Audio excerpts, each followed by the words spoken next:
Hi, Mr. Natigela. Welcome to my YouTube channel. So let's look at how the defense will come back when it comes to this entire Baloyi and Dondon cross-examination. Their final attack, how Baloyi's case could collapse in court after his so-called cross-examination. And mind you, Undanzi is one of the biggest things that he needs to lock in, but he's failing. Okay, this is where the real war begins. When it comes to Undanzi, I choose number 3, but let's focus on Undanzi. Not in the shouting, not in dramatic objections, not even in cross-examination. The real war begins at the end. Okay, the real war will come and we will be like, but one thing that I know is that the defense lawyers are good when it comes to arguments and stuff. They are good. In fact, we have come to learn that Uram Sipile is good with lifting and evidence because Uram Sipile has led Undanzi, 8, left no crumbs. Ubaloyi was found wanting, didn't know what to do. And Ubaloyi is within the grounds where Uram Sipile wanted him. He is exactly in the vicinity Uram Sipile wanted him. He locked him in a cage and he's like, "I'll come here." Nangokuke calls, photos, confessions. That is where he is locked in Uram Sipile. Wamshela londo le wati dila na leyo ntoke wenake. That's what you are going to handle. Okunye nokunye is my business. Oh, am I lying?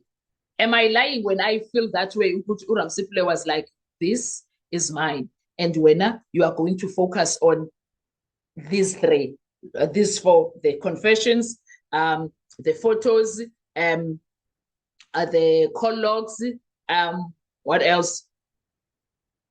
The bank statements, all of that changed. Uram Sipile was like, I'm gonna leave you this because I know this is your trump card, so deal with it. That's what Uram Sipile did to Ubaloyi. Whether Ubaloyi wants to admit that or not, that's something else. But the bottom line is that that's what Uramza did to him. Umenze kanjalo nje. Do you understand? So I don't care who says what. I don't care if Umtu thinks Uram Sipile is not good enough. No, in my eyes, he will do no wrong. I know there are days that he is making us pissed off, but in my eyes, Butsipo will never do anything wrong. Butsipo will never do anything wrong in my eyes. He will never do anything wrong. That's just me. Nah, I believe in him. And now, when the defense stands up and says, "My Lord, after all this time, after all these witnesses, after all this noise, the state still has not proved its case, and it will be facts. It won't be lies, it will be facts." And when that moment comes, this is exactly how the defense can go nuclear on the state case. Let's go on. Let's break all of that down for you. Let me break it down properly. Because people think that court cases are won by emotion. They are not. They are won by one question. Has the state proved guilty beyond reasonable doubt? Not suspicion, not drama, not headlines, not public pressure. Proof. Did they prove anything? That's the question. And the defense final attack is going to focus on destroying that proof piece by piece. And I can't wait for that. Now, steps of Kalaba's Senza is to attack the foundation of the state case. I'm here for it. I'm here for it. Their first move is very simple. That's that. Attack the foundation of the state case. Before we even discuss the accused, let's discuss the quality of the state case itself. That is the opening massage. A very, the Iran kind of vibe. That's what they will do. Because the defense does not need to prove a perfect story. They only need to show that the state story is unsafe, contradictory, and unreliable, which is true. And I think, I choose number 1 alone. The story of the state case has been proven to be unreliable, to be contradictory, to be unsafe, because their trump card witness, Constable Zungu, lied to the court. He committed perjury. That one needs to get arrested and go serve time. Uzungu. So the first attack will be The investigation was messy, which is true. The handling of the evidence was questionable, which is true. There were inconsistencies everywhere, true. There were gaps. The state never properly closed, true. Am I lying? That immediately shifts the court focus away from, do we suspect these accused, to, can this court safely convict on this? And that is far more dangerous question. That is a far more dangerous question for the prosecution.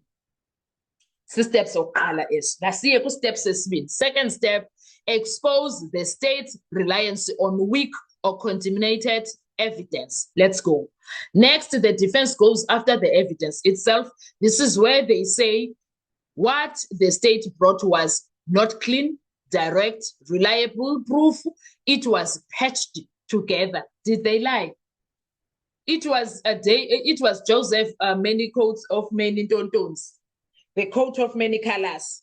It was Joseph, many coat of many colors. The state case is Joseph's coat of many colors.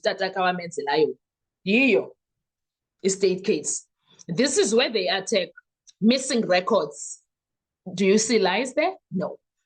Questionable documents. Do you see lies there? No. Inconsistent witness versions. Do you see lies there? No. Evidence that raises more questions than answers. Do you see lies there? No. Evidence that does not directly place the accused at the scene in a reliable way.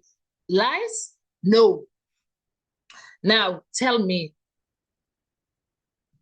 do you detect them lies? Anyway, point 1, point 2? No. Now, the defense will hammer one point. You cannot build a life sentence or on unstable ground. You can't do it. You can't. You can't sacrifice Bongani for something that he did not do. You can't. Because once evidence looks contaminated, exaggerated, or manipulated, the judge has a serious problem. He has, maybe that's why he's quiet this week, because he's having a meltdown.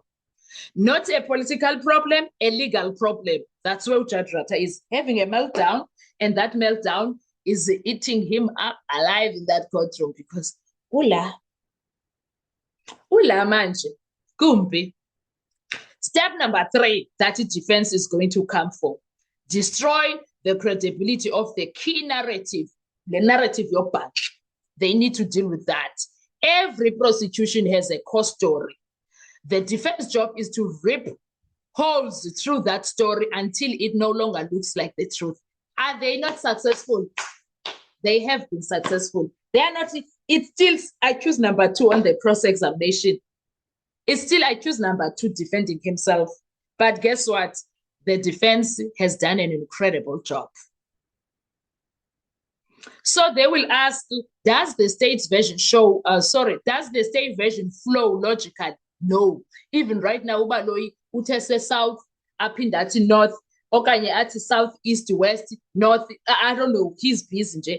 Okanye uqala ngo-east, athi south, athi west, athi north, akazazi even naye. So there's no version flow logical here. Ayikho. Is it supported consistently? It's never. Kaloku, even the 3 people that were eyewitnesses, they did not stand together in evidence. Even the outside people, they did not stand together in evidence. Now, does one witness support another? Nope. Just said it? Nope. Or does each witness create new problem? They created new problems for the state case, about witness that they brought. Even the police officers, the witnesses who were police officers, they also created problems for the state. Now, this is where the defense says the state's case is not one strong rope. If it is many weak threads pretending to be a rope, we can't even go up the mountain with that rope.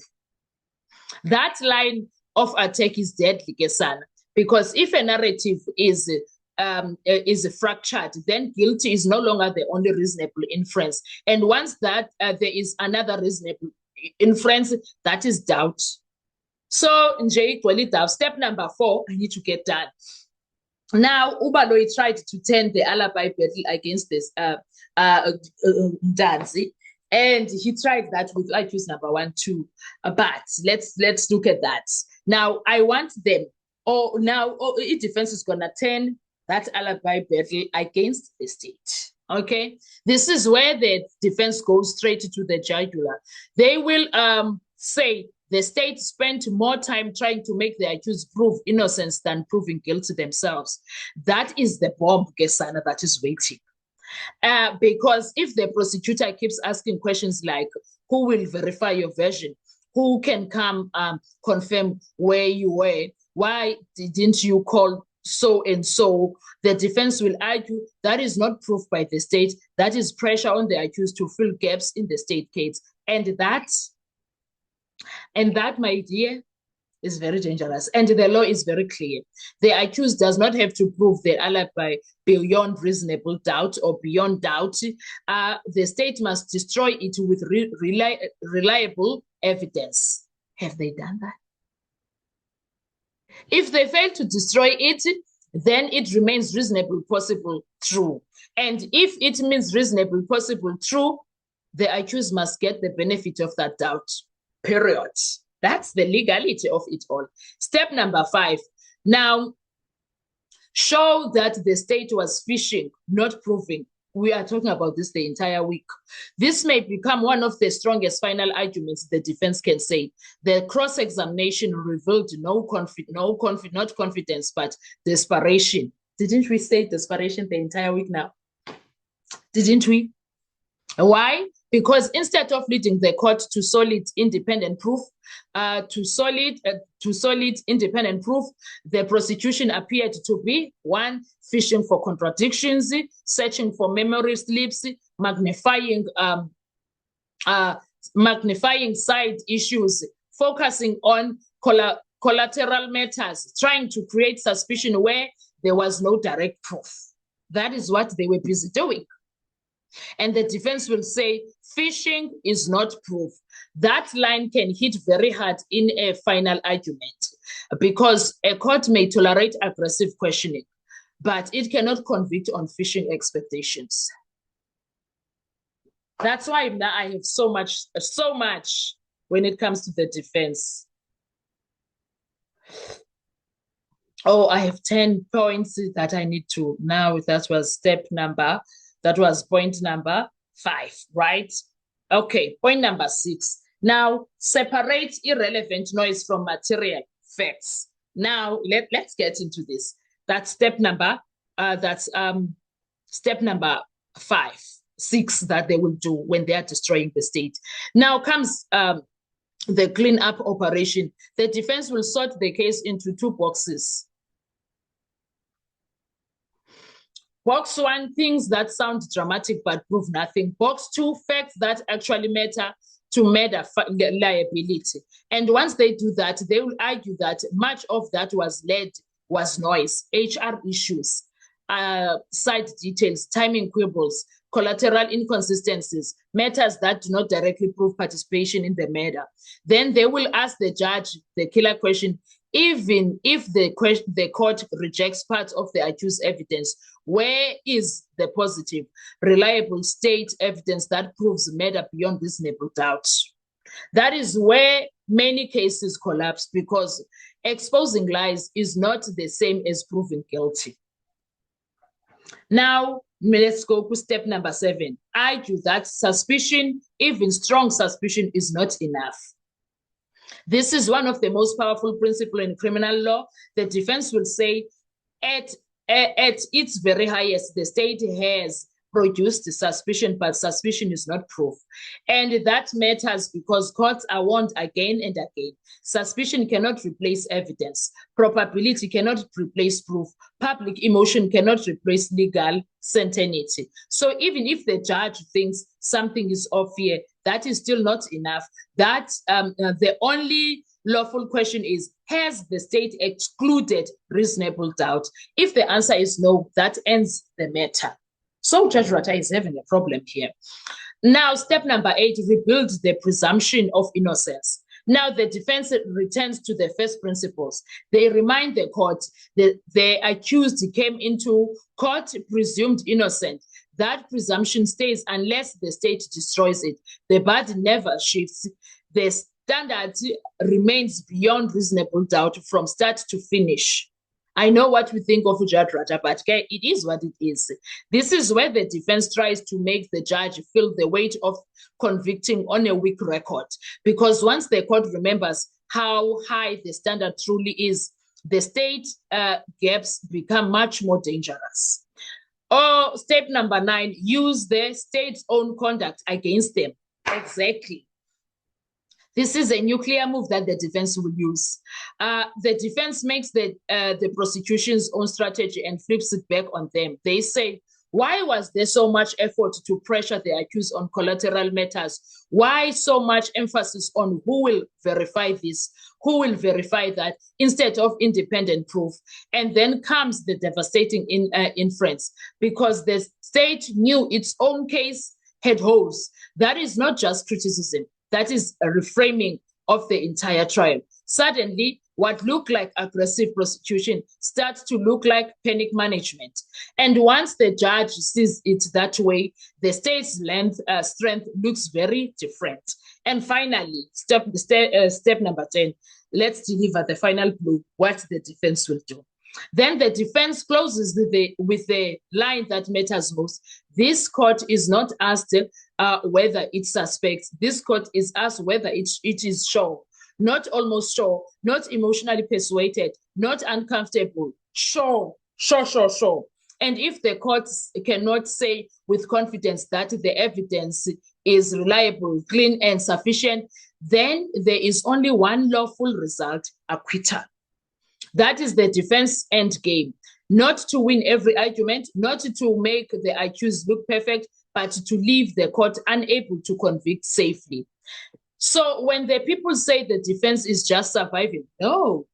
What they may really be doing is something much more dangerous.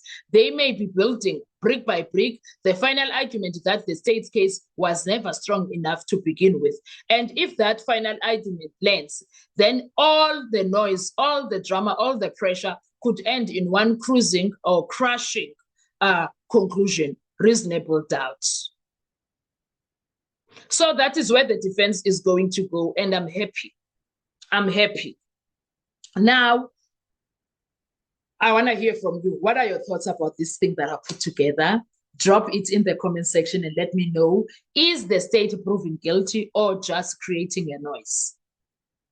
Let's talk. Comment section. I want to hear your views. Thank you so much. Bye-bye.